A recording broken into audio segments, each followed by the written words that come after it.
پیارے دوستو، قیامت کی سب سے بڑی نشانی دجال کی آمد ہے اور یہ قرب قیامت کا سب سے بدترین فتنہ ہے۔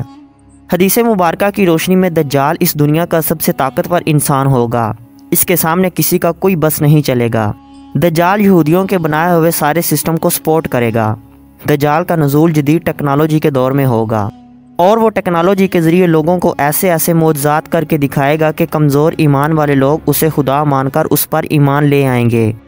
دجال کے ایک ہاتھ میں جنت اور دوسرے ہاتھ میں دوزخ ہوگا اور یہ سب آنکھوں کا دھوکہ ہوگا۔ اسی لیے حضور اکرم صلی اللہ علیہ وسلم نے فرمایا کہ جب تم اپنی زندگی میں اس وقت کو پاؤ تو فوراً اس کی جہنم میں کود جانا، کیونکہ اس کی جہنم میں ہی اصل جنت اور اس کی جنت میں ہی اصل جہنم ہوگا۔ چونکہ حضور اکرم صلی اللہ علیہ وسلم سب سے آخری نبی تھے اور ان کے بعد ہماری اصلاح کے لیے اور کوئی نبی آئے گا بھی نہیں، اس لیے حضور اکرم صلی اللہ علیہ وسلم نے دجال کے متعلق تمام نشانیاں بہت ہی واضح کر کے ہم تک پہنچائی ہیں، تاکہ آپ صلی اللہ علیہ وسلم کی امت کے لوگ اسے پہچان کر اس سے محفوظ رہ سکیں۔ دجالی فتنہ اس قدر خطرناک ہوگا کہ حضور اکرم صلی اللہ علیہ وسلم نے خود اس سے پناہ مانگی تھی۔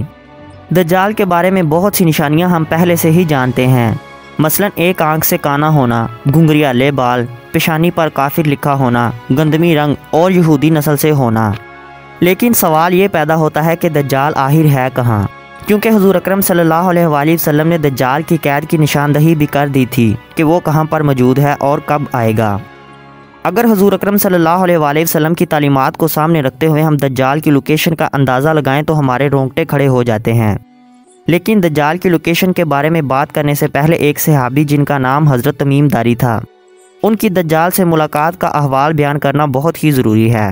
حضرت تمیم داری نے دجال سے ملاقات کا سارا واقعہ حضور اکرم صلی اللہ علیہ وسلم کے سامنے بھی بیان کیا تھا، جس پر حضور اکرم صلی اللہ علیہ وسلم نے فرمایا تھا کہ تم نے جس شخص سے ملاقات کی وہ سچ میں دجال ہے۔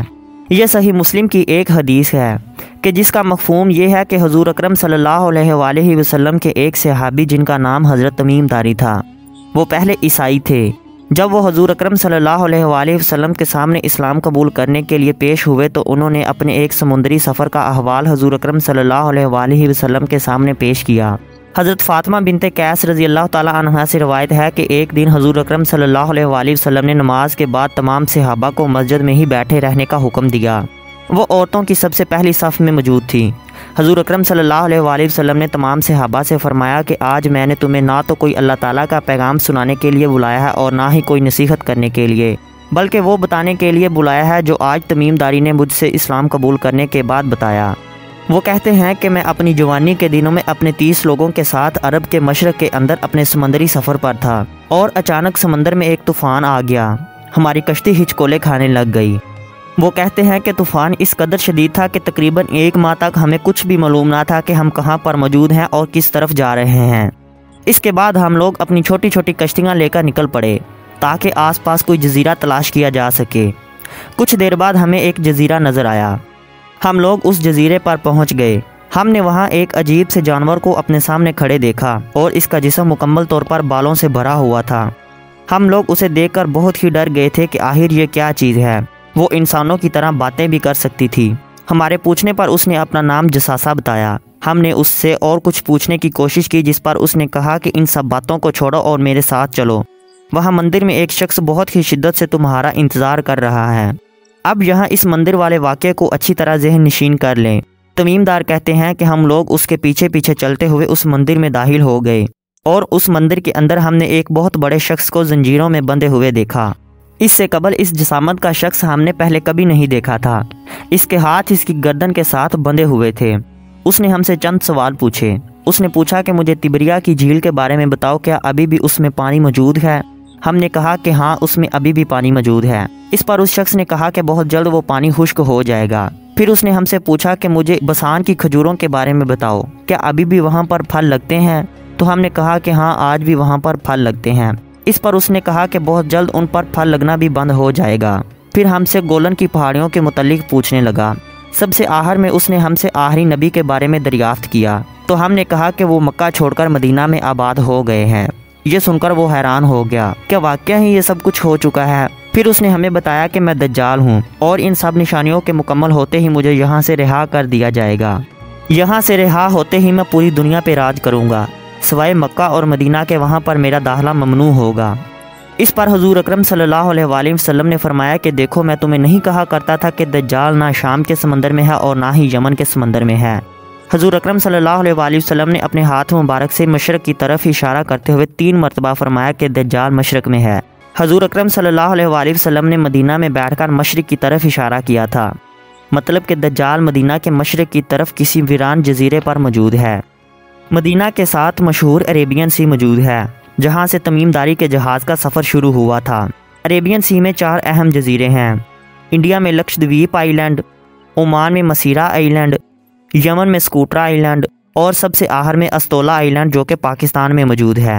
حضور اکرم صلی اللہ علیہ وآلہ وسلم کے مطابق دجال نہ تو شام میں ہے اور نہ ہی یمن میں، لہٰذا سکوٹرا آئی لینڈ اور مسیرہ آئی لینڈ ہماری فہرست سے باہر ہو گئے ہیں۔ اب باقی 2 آئی لینڈ بچتے ہیں جن میں انڈیا کا لکشدویپ آئی لینڈ اور پاکستان کا استولا آئی لینڈ۔ چونکہ حضور اکرم صلی اللہ علیہ وآلہ وسلم نے مدینہ بیٹھ کر مشرق کی طرف اشارہ کیا تھا، اگر ہم مدینہ سے مشرق کی طرف ایک سیدھی لائن کھینچے تو یہ سیدھا استولا آئی لینڈ کی طرف آتی ہے جو کہ پاکستان میں موجود ہے۔ لکشدویپ جزیرہ اس لائن سے بہت دور چلا جاتا ہے، جیسا کہ تمیم دار نے حضور اکرم صلی اللہ علیہ وآلہ وسلم کو بتایا تھا کہ وہ چیز ہمیں ایک مندر میں لے کر گئی تھی اور دجال اس مندر میں قید تھا۔ اگر ہم اس مندر کو دیکھتے ہوئے بھی اندازہ لگائیں تو انڈیا کے جزیرے پر تو کوئی ایسا مندر موجود ہی نہیں ہے، لہٰذا پاکستان کے استولا آئی لینڈ پر ایک 1400 سالہ پرانا کالی ماتا کا مندر موجود ہے جسے ہندو مذہب میں بہت ہی زیادہ تباہی پھیلانے والی دیوی سمجھا جاتا ہے۔